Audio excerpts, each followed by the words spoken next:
Mpendwa mtazamaji wa channel yetu ya Yosh TV, yani ushuhuda wa Yesu Kristo, ninakusalimia katika jina la Bwana wetu Yesu Kristo. Ni siku nyingine tena Mungu alitupa neema na kibali cha kwenda kujifunza neno lake. Nalo ni mwendelezo wa kitabu chetu Injili ya Yohana.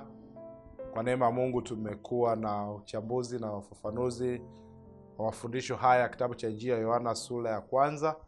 Na leo tunaenda kuanza kitabu cha Injili ya Yohana sura ya pili kuanzia mstari wa kwanza. Biblia inasema, na siku ya tatu palikuwako na harusi huko Kana, mji wa Galilaya, naye mama yake Yesu alikuwapo. Yesu naye alikuwa amealikwa harusini pamoja na wanafunzi wake. Hata divai ilipowatindikia, mama Yesu akamwambia, hawana divai. Yesu akamwambia, mama, tuna nini mimi nawe? Saa yangu haijawadia. Mamaye akawaambia watumishi, lolote atakalowaambia fanyeni.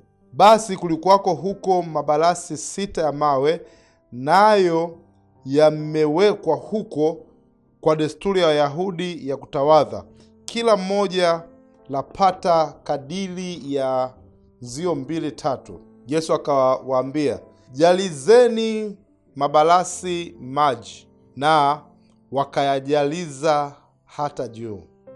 Akawaambia, sasa tekeni mkampelekee mkuu wa meza. Wakapeleka.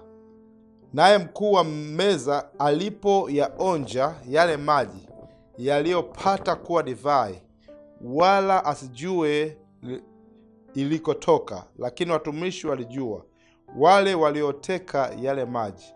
Yule mkuu wa meza alimuita bwana harusi, akamwambia, kila mtu kwanza huandaa divai iliyo njema, hata watu wakiisha kunywa sana ndipo huleta iliyo dhaifu. Wewe umeiweka divai iliyo njema hata sasa. Mwanzo huu wa ishara wa Yesu aliyofanya huko Kana ya Galilaya, akaudhihirisha utukufu wake, na wanafunzi wake wakamwamini.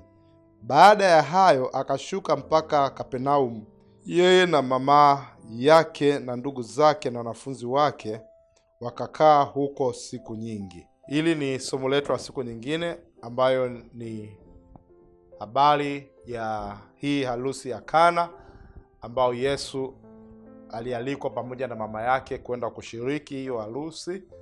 Na alipofika katika hiyo harusi, kwenye desturi ya Wayahudi walikuwa wanatumia hii divai. Divai hii sio kilevi, ni divai ambayo walikuwa wanatumia zabibu ambazo hazijachacha au hazijalala, mpya kabisa. Ndio wanasema divai mpya safi. Kwa kabla hajachachuka, walikuwa wanaenda wanashiriki, wanakunywa, wanafurahi katika harusi hii ambayo ilikuwa desturi ya Wayahudi. Sasa Yesu alikuwa katika harusi hii ya huko Kana. Sasa kuna mambo mbalimbali ambayo napenda tuone kwenye harusi hii. Kwanza, mstari wa kwanza anasema, na siku ya tatu palikuwa na harusi huko Kana, mji wa Galilaya, naye mama Yesu alikuwepo huko. Somo lililopita tulijifunza, na moja ya swali ambayo tuliona ni swali ambayo yule Nathanieli alimuuliza rafiki yake, ndugu yake Filipo, kwamba lawezaje neno jema kutokea Nazareti. Nikasema Nazareti ni moja ya mji mdogo uliopo huko Galilaya, na nikatoa historia kidogo. Galilaya ni sehemu ambapo Yesu alilelewa, na kabla hata kuzaliwa Yusufu alikuwa anaishi Galilaya, lakini siku chache kabla Yesu kuzaliwa alikimbilia Bethlehemu ambapo alizaliwa, na baada hapo alirudi Galilaya, wakaendelea kuishi hapa kwa miaka 30 yote. Yesu alikuwa maarufu, anafahamika sana hapo Galilaya. Sasa katika mji huo pia Galilaya kuna sehemu inaitwa Kana, ambapo Yesu alialikwa, mama yake alialikwa, na Yesu pia alienda kushiriki hiyo harusi. Na walipofika kwenye harusi hiyo, kama tulivyoona pale, divai imegaiwa, na kwenye desturi yao walikuwa wanatumia hivyo vyombo, mabilika hayo kuwekea divai. Divai imegaiwa vizuri, ikafika sehemu ikaisha divai kabla hata ambayo bwana harusi au mkuu wa meza kuweza kuishiriki. Sasa wakawa wanajiuliza tutafanyaje, maana divai imekwisha na bado kuna uhitaji wa divai. Sasa Yesu, kwa sababu alikuwa pale na wanafunzi wake, kumbuka kwamba wanafunzi wake tuliowaona Filipo, Petro na wengine ambao walichaguliwa, wakaanza kumfuata Yesu na waliambatana na Yesu, lakini mama yake alikuwepo pamoja naye. Na hapo chini tumeona kwamba Yesu alikuwa hajafanya ishara yoyote bado. Kwa wanafunzi wake walienda kwa imani tu, kama tulivyosoma sura ya kwanza, ambapo alisema nifuate. Sehemu nyingine akasema nifuate, mtaona mambo makubwa zaidi ya haya. Sehemu nyingine Yesu akamwambia njoo mnifuate, kwa maana kwangu kuna mkate wa uzima. Kwa hiyo hawa walimfuata kwa imani, hawakujua ishara na nguvu alizonazo Yesu. Lakini mama yake Yesu inawezekana aliishaanza kuona nguvu na ishara na matendo makubwa anayofanya Yesu, lakini bado yalikuwa Yesu hajaanza kuyaonyesha kwa watu wengine kuanza kuyaona. Hivyo mama yake Yesu akamwambia Yesu kwamba Bwana, kwenye hii sherehe wameishiwa na divai, hawana divai. Yesu akamwambia tuna nini na wewe, saa hii haijawadia? Na kwenye Biblia ya Kiingereza huu mstari wa 4 unaosema Yesu akamwambia mama, tuna nini mimi nawe, saa yangu haijawadia, kwa Biblia ya Kiingereza anasema woman. Yesu anamuita mama kabisa, woman, what have I do with you? Inamuita woman kabisa. Kwa nini? Biblia ya Kiingereza ilikuwa tafakari, amemita kidogo sio kwa heshima sana. Biblia ya Kiswahili imemita mama angalau kwa heshima, lakini kumbe kwa desturi ya Wayahudi hilo jina leo muita woman au mama bado ilikuwa tu ni jina lenye nidhamu na heshima, lakini ilikuwa inaonyesha pia mamlaka zaidi. Yesu ana mamlaka zaidi, ametumia command kidogo, mama una nini na mimi, kwamba anaonyesha muda wangu bado haujafika kwa utukufu wa Mungu kuweza kuonekana na watu waweze kuona. Lakini mama yake Yesu alijua kabisa kwamba mwanae Yesu ana kitu cha ziada, ana uwezo zaidi. Lakini kwa sababu hiyo mamaye akamwambia watumishi wale kwamba lolote atakalowaambia fanyeni. Mstari wa 5, mamaye akawaambia kwamba hivi, lolote atakalowaambia fanyeni.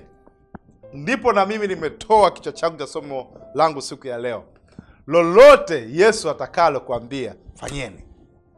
Hapo chini tunakuja kuona desturi ya hawa Wayahudi, walikuwa wana haya mabeseni ya mabilauli, mabalasi, ambayo kwapo wana sehemu wanatumia sehemu ya kusema kutawadhia.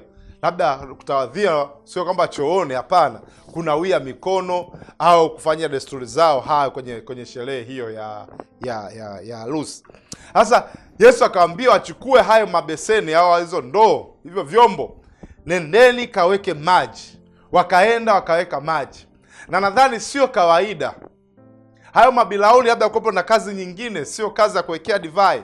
Lakini Yesu akamwambia chukueni haya mabeseni, chukueni haya mabalasi, chukueni hizi ndoo, kawekeni maji. Na baada ya kuweka maji, wakaweka mara ya kwanza, wakaweka pili, Yesu akamwambia jazeni maji. Na walipojaa juu, akamwambia sasa tekeni, maana choteni, pelekee mkuu wa meza. Bwana Yesu asifiwe. Lolote atakalowaambia fanyeni. Hapa nakuja kuona Yesu, kama Biblia inavyosema, anaanza kufanya muujiza wa kwanza.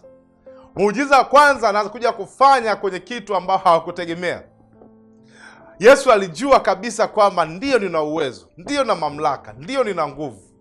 Lakini mama yake akamwambia, Bwana Yesu, ndio wakati huu nataka ufanye. Yesu akamwambia sio wakati huu. Lakini mama yake alijua, akawaambia wale watu atakalowaambia fanyeni. Ina maana kwamba mama yake alishajua kwamba Yesu anahitaji kuaminiwa. Yesu anahitaji kufuatwa. Huyu sio mtoto wa kawaida. Lolote atakalowaambia fanyeni. Kumbuka mpaka Filipo alivyomwambia Nathanieli, Bwana huyu ndio Masia aliyeandikwa na manabii. Wewe sasa anachotakiwa mfuate tu. Nathanaeli akataka apate mashaka, Bwana, inawezekanaje jambo jema linaweza kutokea? Ina maana nini? Kwamba watu wengi wanaotaka kumfuata Yesu wanashindwa kwa sababu hawaji kwa imani. Wanashindwa kwa sababu wanakuja wakiwa na majibu, lakini mama yake Yesu huyu anamwambia atakalowaambia fanyeni. Acha majibu yako, acha ujuaji wako, acha wewe ufahamu wako, mfuate Yesu. Anachokitaka wewe ndicho hicho kifuate. Bwana Yesu asifiwe. Neno la Mungu, kumbuka nilisema hilo neno ndio lilofanyika kuwa mwili. Neno hilo ndilo ambalo likavaa mwili, na hiyo mwili akakaa kwetu, nasi tukaona utukufu wake. Kumbe Yesu kuja duniani ili sisi wanadamu tuone utukufu wake, utukufu kama mwana. Ndio hapo sasa Yesu anamwambia muda wangu bado, utukufu wangu kuonekana.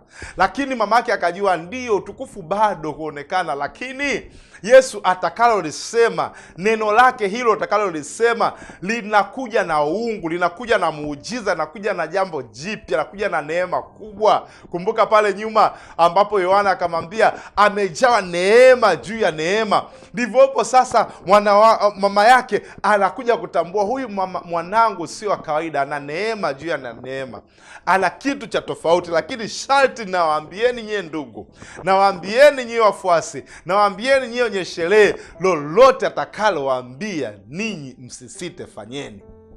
Na Yesu akaanza tu kwa hapa mtihani wa kwanza, choteni haya maji, choteni maji mjaze kwenye hivi vyombo mpaka juu. Inawezekana labda maji yalikuwa yanapatikana umbali distance fulani. Inawezekana hivyo vyombo vilikuwa vikubwa kidogo, mabalasi haya, vyombo yalikuwa makubwa, kujajaza inawezekana alitumia muda. Inawezekana hayakuwa mepesi. Ndivyo sasa naposema kumfuata Yesu sio kwepesi tu, kwamba leo nimeshaokoka, ni mwana wa Mungu, nimeshabatizwa, ni maisha ya wokovu ni mepesi. Hapana, kuna gharama ya kuweza kufanya, kuna kazi ya kuweza kufanya. Yesu akasema mtu yoyote ambaye atakayenifuata lazima ajikane mwenyewe, ajitwike msalaba wake, anifuate. Na maana kwamba kuna kazi ya kufanya. Haleluya. Kuna kujikana, kuna kubeba maji ya kuweza kujaza bilauli, kuna kuacha mambo yako, kuna kuacha muda wako ambao kwa unaenda disco, unaenda kwenye mambo mabaya. Kuna kujikana, kuanza kufanya kazi kumfuata Yesu, kuweza kuchota maji na kuweza kujaza bilauli. Ina maana kuna kazi ya wewe kufanya ya kuweza ili uweze kumfuata Yesu. Bwana Yesu asifiwe. Mama yake akamwambia lolote atakaloambia fanyeni. Lakini habari njema, ninapenda hii, yule mkuu wa meza alipoonja mstari wa 9, naye mkuu wa meza alipoyaonja yale maji yaliyopata kuwa divai, akashangaa, akamwambia nyie, kawaida divai nzuri inakuwepo mwanzoni, mwishoni inakuwa divai mbaya. Ndio maana nimesema inawezekana ilikuwepo divai ya kwanza ambayo alikuwa amekunywa, ilikuwepo labda na ladha fulani, ilikuwepo ni nzuri ndiyo, lakini anakuja kushangaa divai imeisha. Lakini divai iliyokunywa tena baada ya kuisha imekuwa ni nzuri zaidi ya mwanzo. Yule mkuu wa meza akasema, jamani, mimi sijawahi kuona jambo hili. Kuna kitu cha tofauti hapa, kuna jambo tofauti hapa. Ni nini kimetokea? Kwa nini divai ni nzuri kuliko ya kwanza? Ndipo sasa hapa unapokuja kukumbuka kitabu cha Zaburi 38 mstari wa 8. Biblia inaniambia, onjeni muone ya kuwa Bwana ni mwema, heri mtu yule anayemtumaini Bwana. Haleluya. Onjeni muone. Huyu mkuu wa meza akaonja ile divai, akasema hapana, kuna kitu cha tofauti. Na ninaamini hata wale watu ambao wanabeba yale maji na kujaza katika vile vyombo wakasema hapana, hiki kitu cha tofauti. Kumbuka kwamba mama haya aliwaambia lolote atakalowaambia fanyeni. Na Yesu mwenyewe akamwambia, chukueni sasa hii maji kampelekee mkuu wa meza. Mkuu wa meza kaonja, akasema sio maji jamani, hili jambo ni kubwa. Kuna jambo kubwa, muujiza mkubwa. Kuna muujiza mkubwa sana kitabu cha Zaburi. Onjeni muone ya kuwa Bwana ni mwema. Kuna wema wa Bwana hapa, kuna utukufu wa Bwana hapa. Lazima heri mtu yule anayemtumaini, anayemwamini. Leo mtumishi wa Bwana unasikia habari hii, ni heri wewe umwamini Bwana, kwa sababu Biblia inaniambia hivi, wale watu baada ya kuambiwa na mama yake Yesu kwamba ni jambo moja tufanyeni, hakusita, hakuleta mashaka. Wakaonja, wakajaribu, wakafanya mpaka hivyo vyombo 6 vilivyojaa. Yule ndugu akaonja, akasema hakika kuna kitu cha tofauti. Mstari 11 anasema huu ndio mwanzo wa ishara wa Yesu Kristo aliyofanya hapa duniani akiwa huko Kana Galilaya. Akaudhihirisha utukufu wake, nao wanafunzi wake wakamwamini. Kumbuka, naye neno akaja duniani akakaa kwetu, na sisi tukauona utukufu wa Mungu. Kule akasema saa yangu bado, saa yangu ya nini? Ya utukufu wangu kuonekana. Lakini basi kwa sababu waliamua kufanya mapenzi ya Mungu ambayo Yesu aliyewaagiza, wakaamua kufanya. Yesu akaona basi acha nifanye muujiza wangu wa kwanza hapa Galilaya, ambapo Galilaya ndo pale. Je, neno jema aliweza kutokea Galilaya? Akasema ndo kule neno jema aliweza kutoka Galilaya ya Nazareti. Neno jema aliweza kutokea Nazareti. Ndo hapo sasa Yesu anakuja kudhihirisha utukufu wake. Sasa hapo tunakuja kuelewa anaposema kwamba ndipo hapo sasa Yesu anafanya ishara ya kwanza kwa wanafunzi wake ili waweze kumwamini, na wanafunzi wake baada ya kuona ishara hii wakamwamini. Kumbe Filipo, tukirudi nyuma kidogo, Filipo na Nathanieli ndio walimfuata Yesu, lakini hawakuona ishara zake. Kumbuka pale kuna Petro na Andrea wamemfuata Yesu, lakini hawajaona ishara. Waliamua tu kumfuata Yesu, na kwa sababu wamfuata Yesu, Yesu akamwambia twendeni Kana Galilaya. Wakaamua akamfuata Yesu, na Yesu akasema sasa hapa kwa sababu kuna jambo jema hili mahali hapa, wameamua kunifuata. Na hawa wanafunzi wake na hawa watu wengine walio kwenye harusi hapa wameamua kunisikiliza na kufanya maagizo yangu. Acha nifanye jambo jema katikati yao. Biblia inaambia mstari huu, baada ya kufanya hilo jambo jema wakamwamini. Leo nina habari njema juu yako. Lolote atakalo kuambia Yesu fanya. Lolote neno la Bwana linalokuja kwako siku ya leo, neno la Bwana ndio Yesu mwenyewe anasema na wewe, na anasema na watumishi wa Mungu kupitia neno lake. Hata leo hii Yesu anasema na wewe kupitia neno hili. Anachotaka wewe kufanya, uamue kufungua moyo wako kumfuata Yesu. Na ukishaamua kufanya hivi, ndo Zaburi hapo inaposema onjeni muone ya kuwa Bwana ni mwema. Utamuonja Bwana, utaona Bwana alivyo mwema, Bwana alivyo mzuri, Bwana alivyo mtoshelevu. Anasema ile divai ilikuwa ni tamu kuliko divai zote. Utaona kwamba Yesu afanya mambo mazuri kuliko hata wanadamu waliokufanyia. Utaona Yesu atenda muujiza mkubwa kuliko wote ambao umewahi kusikia masikioni mwako. Biblia inasema mambo ambayo masikio hajawahi kusikia, mambo ambayo mbingu hazijawahi kuona, macho hajawahi kuona, ni mambo hayo ambayo Mungu anawafanyia wale wampendao. Haleluya.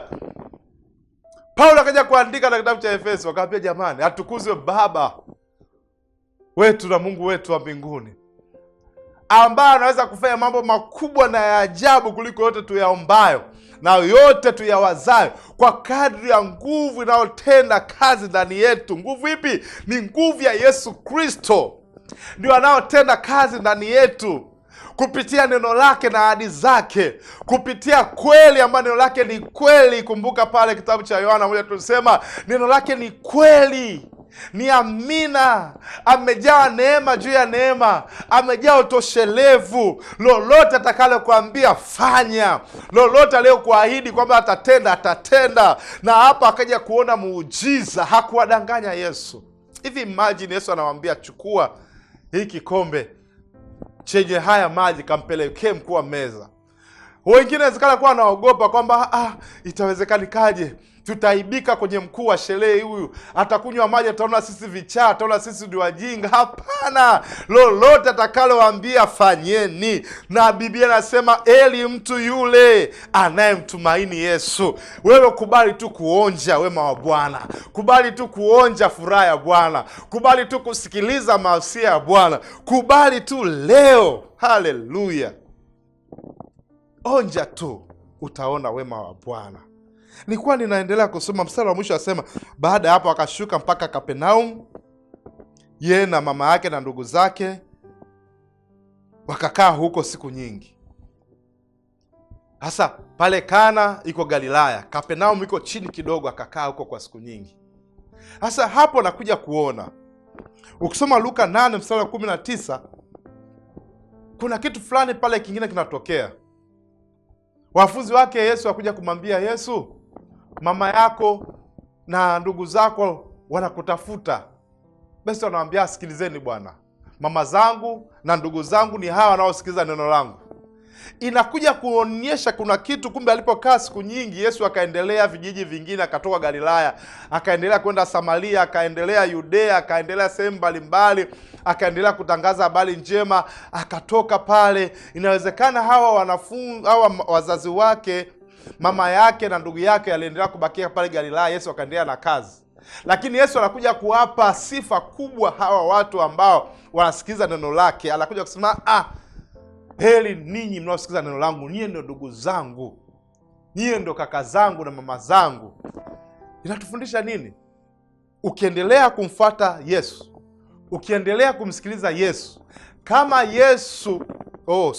kama mama yake Yesu alivyoenda kumwambia, mwanangu, divai imeisha, hivyo hivyo Yesu anakuja kuambia, mama zangu na ndugu zangu ni wale wanaosikiza neno la Mungu. Inakuja kuonyesha kwamba Yesu anakuja kupasua hata nadharia. Kuna wale ndugu zangu ambao wanasema kwamba, Bwana, tumuombe Mariamu, Bikira Maria ndo atuombee, atatupelekea maombi yetu. Yesu anakuja kuonyesha kitu hapa kwenye Luka 8 mstari 19 kwamba ndugu zangu ni wale, mama yangu hapana, ndugu yangu hapana, hao sio ndugu yangu kwa sasa. Yoyote anayesikiza neno la Bwana ana haki ile ile ambayo Mariamu alikuwa nayo ya kumuomba neno. Ana haki. Yeyote anayesikiza neno la Mungu ana haki ya kumwambia, Baba, nimeishiwa, sina pesa. Baba ya Yesu, ndugu yangu Yesu. Na anatupa haki. Imagine, Mungu ni baba yetu, lakini anatupa haki ya kuitwa ndugu zake. Alafu sehemu nyingine akasema, siwaiti yatumwa, ninaita marafiki. Maana mtumwa hajui bwana wake afanyalo, lakini ninyi mnajua, ni marafiki zangu. Yesu anafungua mlango wa sisi kwenda kuomba, kupeleka haja zetu zozote kwake, na lolote ambalo atakalo kuambia Yesu, sharti lile fanya. Haleluya! Ni lolote atakalo kuambia fanya. Kwa nini ufanye? Zaburi anasema, heri mtu yule asiye na mashaka naye, heri mtu anamtumaini Bwana. Na Mithali anasema nini? Mtumaini Bwana kwa moyo wako wote, wala usitegemea akili zako mwenyewe. Katika njia zako zote mkili yeye, naye atayanyosha mapito yako. Usiwe mwenye hekima machoni pako mwenyewe, mche Bwana, ujiepushe na uovu. Ina maana kumfuata Yesu ni kuwa na imani, ni kukana mambo ya kale, ni kuacha mambo yote ya dunia, ni kuacha kelele zote na kuamua kumfuata Yesu kweli kweli. Kuacha miemko ya mwili wako. Kuna watu wanamfuata Yesu kwa miemko, kwa sababu kuna nabii fulani, mtumishi fulani, wanamwona yeye kama vile ndo ana access peke yake ya kuenda kwa Mungu na Mungu kutumia yeye kufanya muujiza. Hapana. Yesu anasema Luka 8:19, ndugu zangu wanaosikiza neno langu, yoyote unaosikiza neno la Mungu na access, una ruhusa, una kibali cha kumwomba chochote. Kama vile mama yake Yesu alivyomwambia, Bwana, nataka divai imeisha. Akaambia, muda wangu bado, lakini bado aliendelea kuambia atakaloambia fanyeni. Wewe una haki ya kuenda leo kumwambia Bwana, nina haja fulani. Yesu sehemu nyingine anaambia, kitabu cha Isaya, Mungu anasema njoni tusemezane, haja zenu zijulikane, hata kama mna dhambi kiasi gani, njoni tusemezane. Ina maana kwamba amefungua wigo, amefungua mlango wa sisi kwenda mbele zake kusemezana, kwenda mbele zake kupeleka haja zetu, kwenda mbele zake kupeleka shida zetu, kupeleka shauku zetu, kupeleka mahitaji yetu. Na kumbuka ile divai, baada ya kunywa akaona ni divai nzuri, tamu kuliko divai yoyote iliyotengenezwa kwa mikono ya binadamu. Ina maana muujiza ambao Bwana atakufanyia baada ya kupeleka shida zako ni mkubwa na ni mzuri na ni mtamu kuliko muujiza wowote, kuliko fedha zako, kuliko akili zako, kuliko chochote ambacho umewahi kupokea. Na huo ndo muujiza ambao Bwana anaufanya ndani yako. Mpendwa mtazamaji, muujiza mkubwa kuliko wote, namba moja, ni kumpokea Yesu Kristo aingie ndani mwako, akufanye mtoto wake. Akikufanya mtoto wake, mwanawe, anakupa haki. Manake wewe una access kwenda mbele za Mungu, kupeleka haja zako zozote, kupeleka mahitaji yako muda wote. Na Yesu anajua shida zako, anaweza kukuokoa, anaweza kukuponya. Alijua kweli divai hamna, lakini alisubiri mama yake aje kumuomba, kusema neno. Alisubiri mtu mmoja aneseme neno. Wewe leo mpokee Yesu, aingie ndani mwako, akufanye mtoto wake. Baada ya hapo utakuwa una ujasiri wa kumuomba chochote utakacho, na chochote atakachokwambia fanya. Leo hii anasema anakutaka wewe uwe mtoto wake, anakutaka wewe uokoke, ubadili maisha yako, mfuate Yesu. Hatuna haja tena kumtafuta msaidizi mwingine, mama yake Yesu, kwamba Yesu mama yake John ombe. Hapana, we mwenyewe unaenda mbele za Mungu kuomba kwa ujasiri, kwa sababu anakusikia, ana haja na wewe, anakupenda, na wewe ni mtoto wake. Kusema hivyo, naomba nikuombee. Kama utahitaji kumpokea Yesu Kristo kuwa Bwana Mwokozi wa maisha yako muda huu, unaweza kufuatisha maneno haya na Yesu ataingia ndani mwako, utakuwa umeokoka sasa hivi. Fuatisha maneno haya, sema: asante Yesu kwa kunipenda. Nimesikia neno lako kwamba lolote utakalo niambia nifanye, nami niko tayari kufanya. Ninafungua moyo wangu, uingie ndani yangu, unifanye mwanao, unioshe dhambi zangu zote nilizozitenda kwa kujua ama kwa kutokujua. Tangu sasa niko tayari kuonja wema wako Bwana. Niko tayari kukufuata wewe. Nisaidie Yesu. Tangu sasa uniongoze, ufanyike Baba, ufanyike Mwokozi, ufanyike rafiki, ufanyike ndugu yangu, katika jina la Yesu Kristo wa Nazareth. Amen.